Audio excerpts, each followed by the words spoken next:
Hi guys, நம்ம வீடியோவில் Pradeep ரங்கநாதனோட Dude படத்தோட ரிவ்யூ தான் பார்க்க போகிறோம். வீடியோக்குள்ள பொறுத்த மாதிரி நீங்கள் நம்ம சேனல் ஃபஸ்ட் டைம் வந்து சப்ஸ்கிரைப் பண்ணுங்கள், கூட பெல் ஐக்கனை கிளிக் பண்ணுங்கள். அப்போ தான் நான் போகிற வீடியோஸ்லாம் உங்களுக்கு கண்டினியூ நோட்டிஃபிகேஷன் வரும். சரி, வாங்க வீடியோ ஸ்டார்ட் பண்ணலாம். ஃபஸ்ட்டு இந்த படத்தோட கதை என்னன்னா, ஹீரோ பிரதீப் ரங்கநாதன் வந்து ஒரு சர்ப்ரைஸ் பிளானர் ஈவெண்ட் நடத்துகிற மாதிரி ஒரு கம்பெனி வச்சிருக்காரு.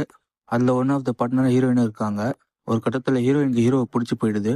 அதுக்கப்புறம் ஹீரோயின் ஹீரோக்கு ப்ரப்போஸ் பண்ணுறாங்க. இதுக்கப்புறம் ஹீரோயினும் லவ் பண்ணாங்க. இந்த படத்தோட கதை.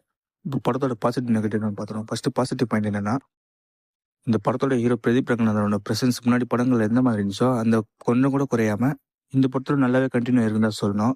ஆக்ஷன்லயும் சரி, காமெடிலையும் சரி, எமோஷன்லயும் அவர் பண்ற ஸ்டைல், அந்த மேனரிசம்லாம் ரொம்ப நல்லாவே ஒர்க் ஆயிருந்துச்சு இந்த படத்துல. அண்ட் முன்னாடி படங்கள்ல இல்லாத மாதிரி இந்த படத்துல டான்ஸை இம்ப்ரூவ் பண்ணியிருக்காரு. டோட்டலாவே கேரக்டர் பத்தி பார்க்கும்போது ஒரு ஹீரோனா இப்படிதான் இருக்கணுங்கிறத மறுபடியும் ஒரு தடவை ப்ரூவ் பண்ணியிருக்காரு. அதுக்கடுத்து ஹீரோயின் பத்தி சொல்லணும்னா, தமிழ்ல இதான் அவங்களுக்கு முதல் படம். இவங்க ஆல்ரெடி பாலாவோட வணங்கன் படத்தில் நடிச்சிருந்தாங்க. இதை பற்றி நான் ஆல்ரெடியே சொல்லியிருந்தேன். அண்ட் வணங்கன் பார்க்கும்போது இவங்க அந்த படத்தை மிஸ் பண்ணிட்டாங்கன்னு தோணுச்சு. ஆனால் அப்படி இருந்துமே இந்த படத்தில் அவங்க தமிழ் சினிமாவில் பெரிய ஹீரோயினாக வருவாங்கன்னு நினைக்கிறேன். ஏன்னா அந்தளவுக்கு அவங்க ஆக்டிங் ரொம்ப நல்லாவே இருந்துச்சு.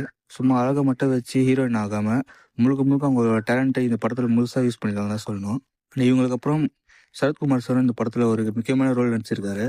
அந்த ரோலுமே இந்த படத்தில் ரொம்ப கன்வின்சிங்காக நடிச்சு கொடுத்துருக்காங்க சொல்லணும். அதுக்கேற்ற மாதிரி அந்த கேரக்டரும் படம் முழுக்க வரும் ரொம்ப நல்லாவே இருந்துச்சு.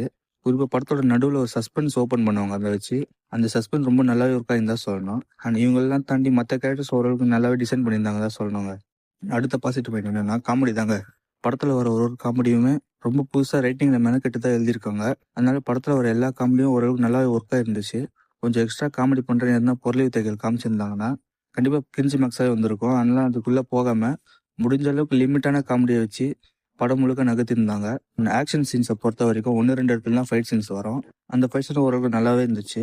அண்ட் பேக்ரவுண்ட் ஸ்கோரை பொறுத்த வரைக்கும் சாய் அபியங்கரோட டெபியூ ஃபிலிம் இது. படத்தில் இந்த சாங்ஸ்லாம் எனக்கு பெருசாக பிடிக்கல.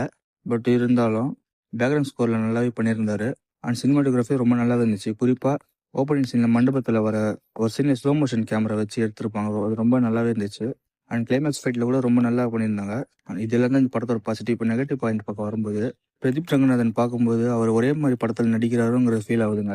ஏன்னா டிராகனில் எந்த மாதிரி ட்ரீட்மெண்ட் கொடுத்துருந்தாங்களோ அந்த படத்துக்கு ஒர்க்காக இருந்தது. இல்லை ஓரளவுக்கு ஒர்க்காக இருக்குது, ஆனால் ரிப்பீட்டேட்டிவாக ஃபீல் ஆச்சுங்க. அவரோட யூஸ்வல் டெம்ப்ளேட் எப்படின்னா, ஃபர்ஸ்ட் ஆஃப் ஃபுல்லாக காமெடி என்டர்டெய்னராக போகும். செகண்ட் ஆஃப் ஸ்டார்ட் ஆகும்போது ஒரு கதையில் ஹீரோக்கு ஒரு பெரிய ஸ்ட்ரகிள் இருக்கிற மாதிரி காட்டுவாங்க. அதுக்கப்புறம் கிளைமேக்ஸில் எமோஷனல் சீனோட முடிச்சிருப்பாங்க. அவன் எண்டிங்கில் நல்லா ஃபீல் குட்டான மூமெண்ட்டை கொடுத்து முடிச்சிருவாங்க. அதே தான் திருப்பி இந்த படத்துலையும் பண்ணியிருக்காங்க. அதனால இது ரிப்பீட்டேட்டிவாக ஃபீல் ஆச்சு. மற்றபடி இந்த தீபாவளிக்கு நல்ல என்டர்டெய்னர் படமாக இருக்கும். கண்டிப்பாக இந்த படத்துக்கு ஃபேமிலியோட போய் பார்க்கலாம். அடல்ட் கண்டென்ட் பெருசாக இருக்காது. ஆனால் கெட்ட வார்த்தை மியூட் போட்டு தான் வரும். நல்ல ஆர்த்தடாக்ஸ் ஃபேமிலியாக இருந்தீங்கன்னா கண்டிப்பாக பார்க்க தேவையில்லை. அந்த தீபாவளிக்கு தியேட்டருக்கு போய் ஜாலியாக என்ஜாய் பண்ணணும்னு நினச்சிங்கன்னா இந்த படத்தை போய் பார்க்கலாங்க. ஓகே கைஸ், நீங்கள் இந்த படத்தை ஆல்ரெடி பார்த்தீங்கன்னா உங்கள் ஒப்பீனியன் கமெண்ட்டில் சொல்லுங்கள். இந்த வீடியோ பிடிச்சிருந்தா லைக் சப்ஸ்கிரைப் பண்ணுங்கள். And once again happy Deepavali மக்களே. Bye guys.